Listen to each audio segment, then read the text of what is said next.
शुभारंभ नेटका झालेला आहे, ध्वजारोहण झालेलं आहे. साहित्य संमेलनाच्या विविध कट्ट्यांचं, मग कवी कट्टा असेल, चित्रकट्टा असेल, प्रसिद्धी कट्टा असेल, यांची उद्घाटनं झालेली आहेत आणि तालुक्यातून मशाली आलेले आहेत साहित्य संमेलनाचं स्वागत करण्यासाठी.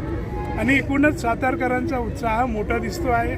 आणि त्याहीपेक्षा माझ्या दृष्टीनं महाराष्ट्र, बेळगाव, त्याच्यानंतर नागपूर, हैदराबाद इत्यादी ठिकाणाहून माय मराठीवर प्रेम करणारे अनेक रसिक इकडे दाखल होत आहेत आणि त्यांचा उत्साह पाहून आमचाही उत्साह वाढतो आहे.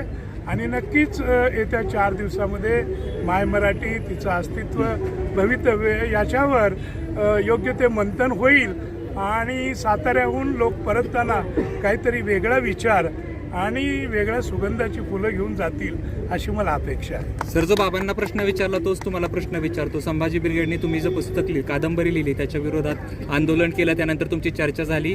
त्यांनी असं सांगितलं की विश्वास पाटील माफी मागतील आणि ते पुस्तक या ठिकाणी विक्रीस उपलब्ध नसणार आहे. काय सांगायला? तुम्ही तुमचे शब्द नका टाकू, तसं ते मला काही बोललेले नाही.